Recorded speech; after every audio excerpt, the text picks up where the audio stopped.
Welcome everyone to Ruslan's Bortnik YouTube channel in English. Today we're going to have a unique interview because we have more guests. We have dear guests from India, Dr. Binay and Dr. Gulritz, as well as Ruslan Bortnik is going to join us today.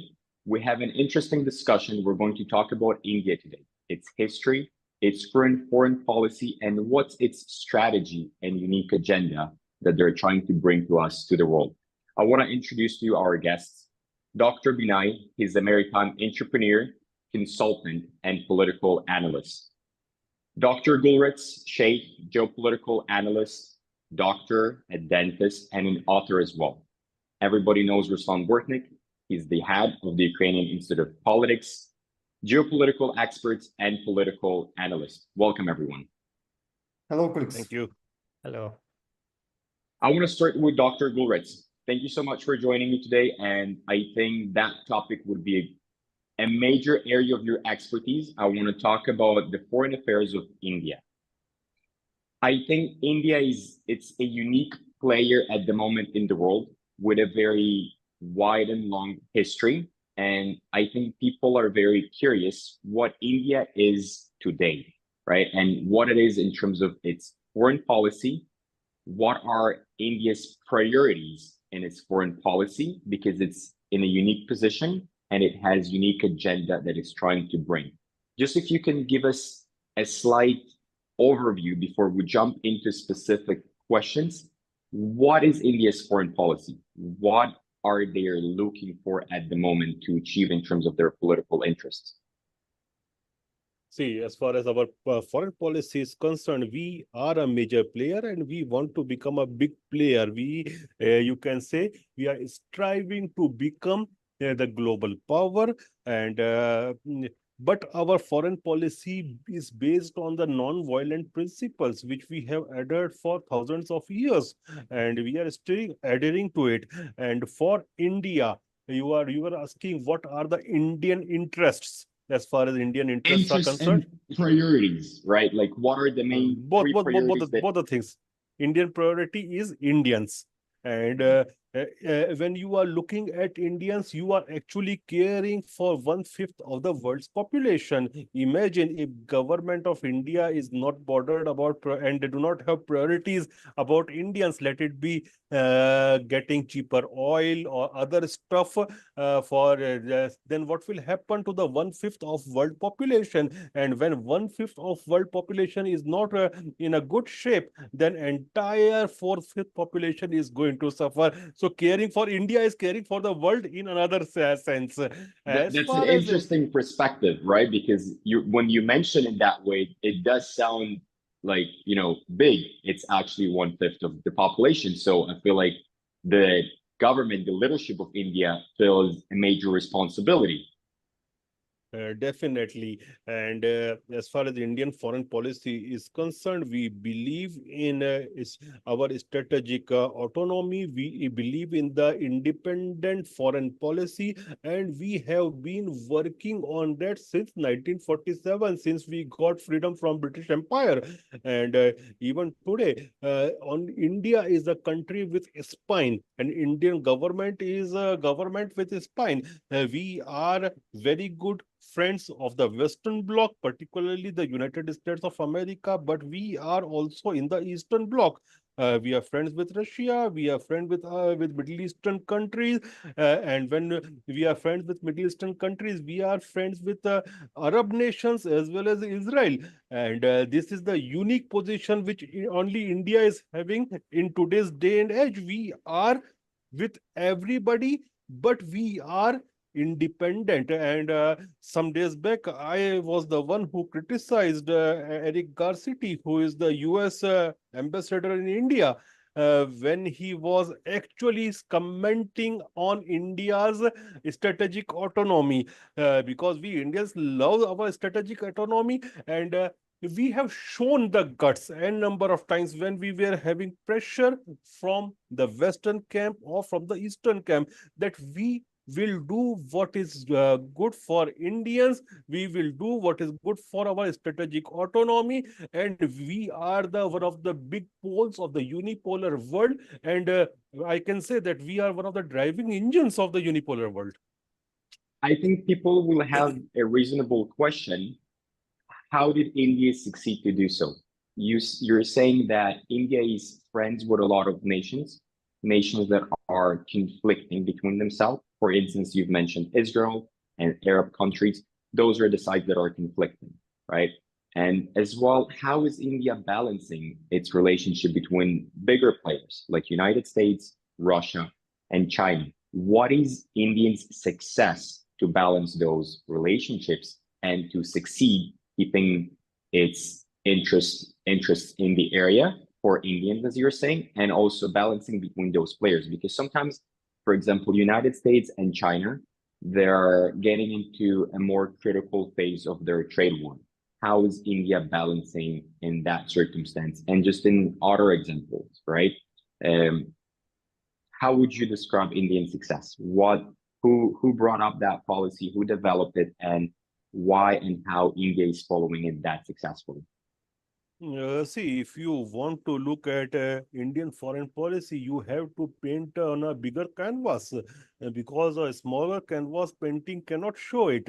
And we have actually suffered because of our independent foreign policy, but irrespective of the suffrage, we continued it, and we continued it from past 75 years, and we are not leaving it. Remember those days when India was a poor country, and because that time we were quite close to Soviet Union, we were not having those perks which the other countries who were in the Western camp were getting. Let it be in terms of economy, let it be in terms of technology transfer, we were not getting it. But even then, we did not left the policy of foreign policy independence. And even you look, we we were actually pushed by both the sides a number of times when we joined Quad, which is the quadrilateral dialogue of four country grouping: United States, India, Australia, and Japan. Then that time we were having a lot of pressures from our eastern buddies, including Russia. But it was in our strategic interest and foreign policy, independent foreign policy, we went for it. When we were purchasing S-400 missile system, at that time we were actually threatened with US sanctions, but we went ahead and we purchased. Today the situation is like that. India is on the sweet spot, I will say, a geopolitical sweet spot, and everybody want to be friend with India. And that is the reason I say today's India has become sanction proof, but we were always not sanction proof. Don't forget, when we conducted the nuclear test, we were actually burdened with n number of Western sanctions. But even then, we did not crawl. We stood straight with our spines, and today it is paying us. And we are going to continue it, irrespective of the pressures. Dr. Binay, I want to forward the topic towards your expertise. You have a strong business and economical background. If we can admire and learn a lot from India's political foreign policy, what does that mean in numbers? Is it as successful as in diplomatic bloc? Yeah. Thank you for the question. Yeah, of course, in diplomatically, India and Ukraine relations as of now not so stronger as with Russia. Yeah, their region because for since independence of Ukraine, there was not so much effort done to strengthen this relationship. Yeah, one government come, they always they have focused to USA and Europe. Therefore, this relationship always slacken. But last 5 years, there is some diplomatical efforts done to strengthen relationship between Ukraine and India. But again, due to Russia dependence, India and Russia, there is dependence between them because India depends on Russia due to oil, gas, and nuclear power as well weapons, lot of army helicopters and weapons only buy from Russia. Yeah, but albeit there is a lot of exported from Ukraine as well. But that time there was no any such diplomatically any relationship developed between Ukraine and India. So Russia has given privilege from this. As Dr. Gulresh said that Russia is friend for India, Russia is not friend for India. This is not friendship. This is a business relationship. First of all, business relationship, because there is an interest, mutual interest on business. Then come political, because political leaders, they make route and then come business. But in Ukraine, that is I can say, unfortunately, our leaders, they have not paved the road to make a relationship between India and Ukraine on business side.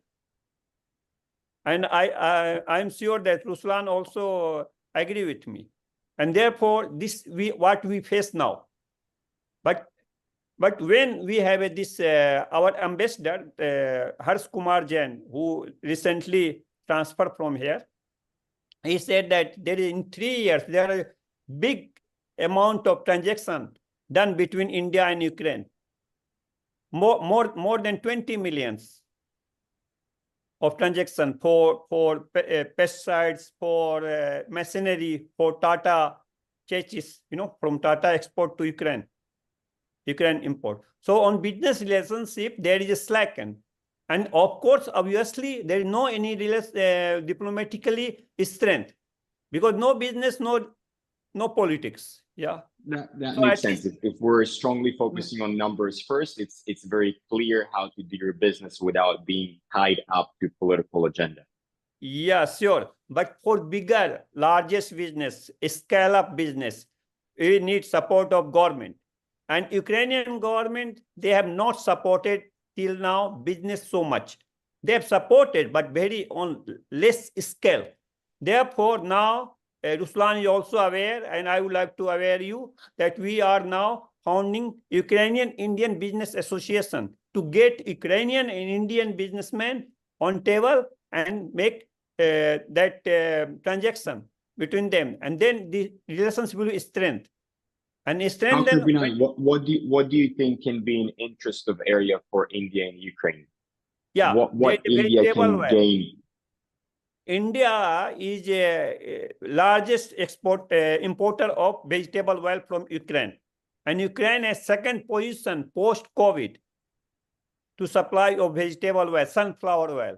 And Dr. Gulresh, I think that he agree with me, isn't it? Yes. Yeah. Yes. So vegetable oil, and then pesticides, fertilizers, ammonia. Yeah, we have here from Germany, of course, Kirvagrad Steel Company and concern. I know Ruslan very aware, but this Mittal is from where? He's from India. Yeah, he just residing now in Germany, but this company, origin from India, Indian company, Mittal, and in Ukraine. So you see, already here is a foundation. Only need to this foundation to develop. So when we develop, then there will be a reality. Of course, for me, it's not difficult to say that India, Ukraine will be more strengthened relationship other than Russia, because Russia is destroying own country, own people, isn't it? Yeah. If you go, I have a lot of friends inside country also who are not supporting war, and leaders in Russia, and they're not supporting war. But what is meaning of media? Media making that everyone supporting. In India also same. I think Dr. Gulresh agree with me. Yeah, isn't it? In India, you see something what is not reality. My mother see what is not reality. My mother see this Odessa already captured, but Odessa not captured. She called me and I say, I'm not captured. I'm not hostage. You see? So what is the media doing? We have to deliver this good that we are today talking, and this interview will deliver to India through Dr. Gulresh. And people will see what is reality. So this is a reality as of now. So therefore, there is a lot of chances to strengthen relationship between Ukraine and India. Yeah, I cannot agree more than saying that it's very important to portray and paint the actual situation that is going on inside the countries and not just looking at the media projection that certain countries are trying to project outside to the world. Ruslan, I want to talk a little bit more about India's foreign policy. I think Ukraine, as well as other countries, can learn from India's geopolitical agenda, trying to be neutral and maintain friendly and financially beneficial relationship with everyone. What do you think are the key points that we can take from India's foreign policy to be more successful and suggest that those points to other countries as well? Hello, colleagues. For me, India is trying to keep her strategic uncertainty in international policy still. It shows us, especially in the status of non-alignment country nowadays, India is not trying to close all the doors in the world. India is trying to keep open all the doors, all the countries on the blocks at the same time. It's a natural position of this country because this country still needs a lot of external resources. I'm talking about the energy resources, I'm talking about the technology, and this country still needs an ability to be present in international markets, to sell her own goods. So India played this role, and this role sometimes is very painful for Ukraine, for any country, for any region when we have a conflict in the world. Because when we have a conflict, there is only black and white. There is a sides of conflict which are fighting together. And of course, each of the side wants to take on his side, her side, such a big country like India. Ukraine also trying to do this, and Russia also is trying to do this. But at the same time, India is trying to keep out of this situation and to keep the negotiation with both the countries. And I think Ukraine could be India in previous years, but not now. India is lucky and unlucky at the same moment because of size of this country. It's a huge country. It's a huge country, and no one world political or military bloc is able to accept this country without the cardinal radical rebuilding of this country. Ukraine is much smaller. It is still a big country. It's the biggest country in Europe, but it's much smaller than India. And Ukraine, unfortunately, is able to be accepted to the west or to the east. And at the same time, some previous time, we lost our sovereignty. I'm talking about our ability of our elites to manage our country in a non-alignment way, in non-neutral way.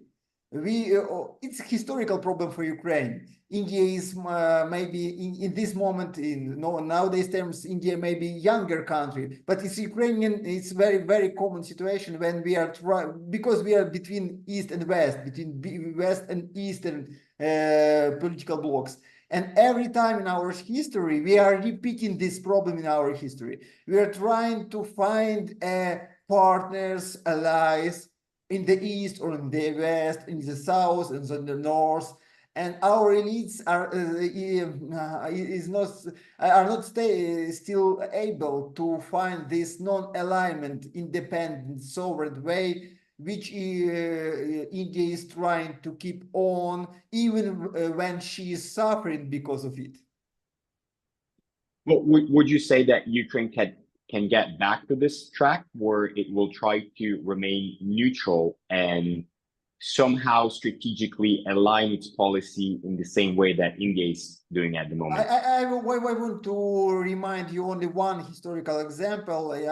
About the Switzerland, the country in Europe, which was very active in European wars before, in 15th century, 16th century, 17th century, and then was a Geneva Congress, Vienna Congress, which proclaimed this country like a neutral country, and it is still now a neutral country. And Ukraine also could take this way by own will, or maybe by international decision in the future after the war.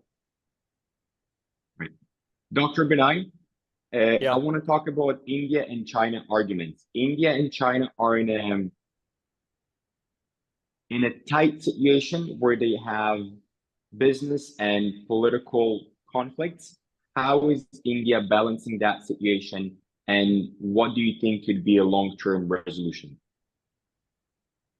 Modern relations between China and India are, due to border disputes, which have resulted in three major military conflicts: the Sino-Indian border war in 1962, the Sino-Indian border war in 1967, and Sanbo-Chu Valley confrontation in 1987.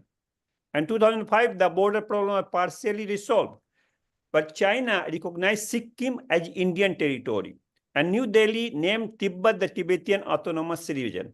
At the beginning of 2010, India does not recognize the sovereignty of the Celestial Empire over the Aksai China region, and Beijing demands the New Delhi transfer the state of Arunachal Pradesh to China. And in May 2020, another Indo-Chinese border conflict occurred again. So relation between India and China are opposed due to rivalry and border issue. Despite increasing trade, thus bilateral trade between India and China crossed more than 136 billion in 2023. So you see, one side geopolitical conflicts going on, other side businesses increasing. Usual. But how does India addressing those issues, especially the border disputes? So border issue, of course, I think that about this, Dr. Gulraj will tell more, about China-India conflicts, because he lives in India and he see more as a witness. Yeah. Dr. Gulraj, would you be able to help us out? Well, as far as China is concerned, we had a major war in 1962, and then also after that also we have small skirmishes, and it was as recently as past 3 years back. So we had a cooperation and conflict with China. It's a relationship, I will say, an easy relationship of cooperation plus conflict. But right now I am looking in some other direction, because I was reading an article. I'm not very much enthusiastic, or I'm not buying that article very much, but there was an article in Economist just few days back, and the title of the article was "From Breakup to Makeup," and that it was vis-a-vis India-China relationship. And I think and they were describing that both the countries are coming together, both the countries are coming in line with each other, both the countries are resolving their issues. But let me tell you very frankly, all the issues are not being resolved, but yes, things have eased up, and the rhetoric from both the sides has also eased up. And I am looking in another direction. I think right now China needs India, because just now we have seen that their economic growth has declined. We also saw the third plenary session of the 20th Central Committee meeting of Chinese Communist Party, and there was actually no outcome, and it was actually shambles. We didn't got anything, and nobody got anything. Nobody focused on it. No major outcome came out of that third plenary session. And third plenary session is very important, because it actually paints a 1 decade-long vision of Chinese economy. So Chinese economy is going down. China is also facing a demographic problem, and right now it needs India for its markets. And when the competition between United States of America and China is not just growing, but it is actually converting into a lukewarm war. And we just saw some days back when Ursula got re-elected as a in the European Commission, as a head of the European Commission. She started talking about China in her maiden speech. So China I don't think that China want another front as big as India, and that is the reason they want some things to become easy for them. Plus, there are other forums like BRICS. BRICS is trying to make its own financial systems, which are not integrated directly with the Western systems. So I think both these giants will eventually make peace with each other. There is no hot war right now, but things are not as easy as it should be. But I am optimistic that finally there will be peace between both the neighbors, because China also needs India. It cannot afford to start a big front with India when it is facing all kinds of pressure from the Western camp, and these pressures are going to increase once Trump is in the Oval Office. Remember, this old Joe is comparatively quite milder on China compared to Donald Trump, and Donald Trump will go full on like he did in his last year in the Oval Office. So China, I think they are also worried, and that is the reason that situation of China will eventually make peace with India. That's what I think. Right. And I want to also talk with you about the Prime Minister Modi visit to Russia. What was the Yeah. purpose of that visit? And in your personal opinion, do you think that was a successful visit, and have Prime Minister Modi have achieved its agenda? See, this was a bilateral visit, and it is not the first time. It is actually a procedure that 1 year Indian Prime Minister visits Russia, and another year Russian presidents visit India. And this is going on from quite some time, and it is going well. And as far as the chemistry is concerned, the chemistry of politicians can be seen by the optics. The kind of reception Mr. Modi got there was actually better than what Xi Jinping got. And if you look at protocol wise also, Modi ji was greeted more and given more respect compared to Xi Jinping. So it says a lot. It says that both the chemistry of the top leadership of both the countries is quite good, and people to people connect is also good. And definitely, there were talks on vis-a-vis business, technology transfer, and Russia has also said that they will be transferring a lot of military use technology to India. They are also interested in building more of the nuclear power stations in India.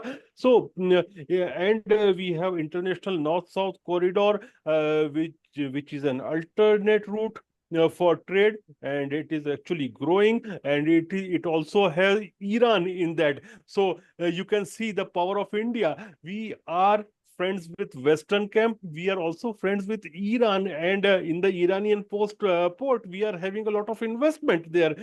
So we are also working on that issue. But along with that, if you look, Prime Minister Modi, he talked with Mr. Putin regarding war as well, and even before that, I think it was Kazakhstan where they met SCO. There he said, Putin, that this is not an era for war. Now you tell me one thing, brother, who is another world leader who can talk with Putin in this manner, who can talk straightforwardly? It's a different thing that whether what will be the outcome of that. But I think Modi is the only person. Can Joe Biden do it? Can Macron do it? Can Ursula do it? They can't do it. Modi is the only global leader, world leader who can talk Putin on the friendly relation side of India and Russia, and also about what's going on in the war. He said that this is not the era of war. Previously, this time he said specifically, when children are killed, it pains us. So he said whatever he has to say. And mark my words, if I have been saying this thing to Ruslan since the war started, that the best thing for Ukraine is they should directly talk with Russia. And if they are going to do it, I think India can be a good supporter and can also provide a better Can platform where India both be the one parties of can the talk. partners? Can India be one of the Yes. partners for Ukraine in peace negotiations? Oh yes, oh yes. But the issue is that what it's my constant take before the before Zelensky regime changed the constitution and made and wrote that Zelensky cannot talk to Putin or Russia. Even before that, I have been maintaining one thing that West will be fighting up till the last Ukrainian. Russia will be fighting until the last Ukrainian. But just think about that last Ukrainian who is being slaughtered. And for that Ukrainian, I'll say that Zelensky should directly talk to Putin, and it will make a lot of sense, I think. Unfortunately, Right. And India can be a best platform. I have to I have to answer because Gures raised a very important question. A very important question. Unfortunately, I don't think that this direct dialogue will resolve this conflict because Russia wants much more than Ukraine. I want to remind you the letters from Putin to the NATO and to the President of the United States in December 2021, before the war, when he claimed to withdraw American troops, Western troops from Eastern Europe, when he claimed to demilitarize all this region, when he claimed that Russia's zone of influence is the Middle Asia, post-Soviet countries, and so on. I think this conflict has three levels. Geopolitical level, when Ukrainian-Russian dialogue, it's not a decision for this for resolution. Ukrainian-Russian level, in this level, Ukrainian-Russian dialogue should be very good, I think. Second level, and also internal Ukrainian level, because there is a hard question about the unification of Ukrainian society, about the back in Ukrainian migration wave, about the back in the Ukrainians who are living under the Russian control, a lot of internal questions also. So in the second level, it's good idea, maybe. In the higher first or third level, it doesn't work for me. Also, I want to clarify some that there is no one prohibition to the negotiation with Putin. It's very popular thing in Russian mass media, but I've read it personally. This act, this order of the president of Ukraine. There is only a phrase: "We are not able." We are not prohibiting this dialogue with Putin. We are not able to negotiate with Putin. We are not able, not prohibited. But I am not able to be a rocket man, unfortunately, or an Olympic champion. Ruslan, we can also mention that during the last peace summit that was held in Switzerland, they have added in communique that there is a way potentially to have those negotiations directly between Russia and Ukraine. Yeah. No, I will not like to interrupt before I leave because I have another interview on another TV channel. All right. But I will like to interrupt that last communique. Some countries were very important in that. See, China abstained from that summit, that Swiss summit. Then it was India and the Kingdom of Saudi Arabia who did not sign on account that Russia should be present. Because just think about that. The two warring factions are basically Russia, Ukraine, and the entire Western Bloc. And if you are talking about peace, how can you have peace without talking with Russia? That was so simple, and why they were doing it, I don't know. And I should not say that but the European diplomacy, what they have become, it's a shame. It's a shame, I'll say. No, Dr. That Gulres, sorry for interference, but you are in India, therefore you are imagining this way. But we are in Ukraine, and knowing here all political side and our leaders and what is happening, we understand that with Putin, dialogue impossible as of now. If but Dr. direct Vinay, I'll say direct Zelensky and Putin talk, nothing will possible. Zelensky will not go and talk with him directly in first level, as Ruslan also said. Yeah, first level, there should be some interference. without them to take some decision, and then to connect them. Collaborate. Because this will not Actually, possible, because this is war ac- not like, this is war not like this, that Putin start and he war. This war, you are I agree with you. This is not only with Ukraine. This is not war with Ukraine. This is war with NATO. Collective West. NATO Collective and West, yes, but this is a soldier is Ukrainian. That is the issue. That's what I'm saying. That think about that poor Ukrainian who is getting Yes, slaughtered. therefore, Nobody is thinking Dr. about them. Guldesh, need here that NATO and from Western side someone come and talk with Putin first, because this war is not Zelensky, not Ukrainian. This war with them. It's But very in our- unfortunate. It's not possible. Why it's not possible? We just saw some days back Viktor Orban went there. He went to Ukraine, he went to Moscow, and look at how he was treated within the NATO family. And even right now, when Budapest is hosting the foreign affairs meeting, many of them are not going because it is being hosted in the presidency of Viktor Orban. If NATO is behaving like that, how can you do? And let me tell you one more thing. The Istanbul talks in Turkey, they Yes. were leading to results. Almost things were finalized. It was Boris Johnson who went to Ukraine and punctured it. So I'm telling you one thing, that West is actually fighting up till last Ukrainian to hit Russia. I always maintained one thing, that it was the worst day for Ukraine in 1996 when they surrendered their nuclear weapons to Russia. And today is also the worst day for Ukrainians, poor Ukrainians, when they want to be in NATO, and NATO is not taking them. Then the whole issue is because of NATO. If on the day one, Mr. Zelensky would have written that, okay, we will stay neutral, all these problems would have not come. But he was very much willing to board with NATO and with the best, and he was not caring, unfortunately, for the Ukrainians.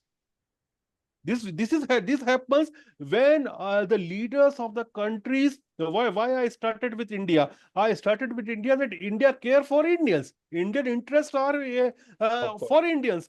When your alignment is with any other country, if your people in the top brass of your power are aligned with the interest of any other country, this is going to happen with that country. In Indian neighborhood, look at the condition of Sri Lanka. Look at the condition of Pakistan. These all are the countries whose leaders, top brass leaders, were aligned with either with China or with Western camp, with America, and now those countries and the population are suffering. Thankfully, thank God, it never happened with India. And I wish the same for Ukrainians. I think we come back to the first point and a very interesting point that I'll take a leave because I'm having an interview. Thank you so much for your time. Yeah, thank you. Thank From you. India. Love from India. Thank you, Guldesh. Thank you. Thank you. Bye-bye. Yeah, I was just mentioning that we just came back to a very interesting point and perspective. When a country cares for its people and puts its own people in the first priority, it's easier to develop a foreign policy as India does and stick to it because they consider their population interest and their population success and well-being. In terms of politics, I think we've covered good perspectives. I just want to talk a little bit more with Dr. Binay about the business relationship that we started earlier between Ukraine and India, and just to bring up the opportunities that can happen between the countries. We talked about things that Ukraine can export to India. We talked about India, that it's a need for things that Ukraine can export. And you've mentioned there is a potential collaboration that Indians and Ukrainians can meet. Is that correct, Dr. Binay? Yeah. Already in Ukraine, there is more than 100 of Indian businessmen, entrepreneurs, who are living here more than 30 years. And they have pharmaceuticals, medicine. Pharmaceutical, yeah. Yeah, pharmaceutical, fertilizer business, as well textile business, steel metal business, and also here is some entrepreneur who has their Indian restaurants, hotels, yeah. So as well grains, because earlier before COVID, there was a, in Ukraine everyone knows fertile land, and they have a more than 100 hectares, 200 hectares Indian. So Indian business is already developing in Ukraine, yeah. And same from India. India import a lot of here bus, mini bus, machinery, textile, as well electronics from India. And from Ukraine, vegetable oil, agriculture, other products, yeah, UPens. So you see, already there is a collaboration, there is a points. So This we have a lot of industries where Ukraine and India can collaborate and work together. I have Yeah, a question for Ruslan. Ruslan, do you think Ukraine and Ukrainian leadership and businessmen and business owners are ready to expand and collaborate with the Indians partners? I hope so, because I think it's a main problem between our country. It's a low level of economical relations and ties. It's very easy to find out comparing with the collaboration with the cooperation between India and Russia for nowadays. For example, all the trade between these countries between 60 till 100 billion dollars for the last year, and between Ukraine and India near $2.5 billion for the last year. So we can estimate the difference of the ties of interests of cooperation, communication between the business elites and political elites between the countries.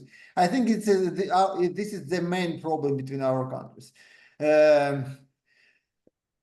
In the future, I think India could be interested in Ukrainian lands, agricultural lands, and production made from these lands, especially because we are able to make a very quality and very cheap agriculture production, which could be consumed in India's market in every moment, because India has a huge population, and this population is growing up. Not like in China, for example, but it's continued growing up. It's very important. I think also Ukraine is interested in India's pharmaceutical production, different types of. Ukraine could be interested in some Indian technology, IT technology, machinery technology. Otherwise, Ukraine could propose India our military technology, which are now also in a very high level. So we need to find these models of deepening our cooperation, because in other way India will be some more pro-Russian than pro-Ukrainian, only because of economical ties, business. Because of financial situation, that makes sense. Yes, And yes. This is a problem. Maybe we need to make something special from Ukrainian government. We need maybe to make the visit of Ukrainian president to India. We need a very tough political push in this situation, maybe to rebuild this situation. And you're leading me to my next question. What is holding Ukraine back from expanding and developing stronger and tighter relationships between India and Ukraine? Distance, of course, and distance, war, and a very weak logistic for nowadays. Russia is closer to India in any case. Russia has more developed fleet, and we need to resolve all this problem. Yeah, also here need to figure out what is gap in India. India, there is nothing like this, that there is a scarcity or deficiency, lack of anything.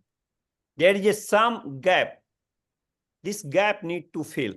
And this gap, you can imagine, John, that this is we have to feed up more than 2 billion people, right?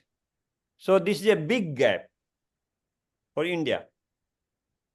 So this gap, we have to figure out what need to export and what need to discuss. As Ruslan said, that need to push president. Already our foreign minister Kuleba visited India.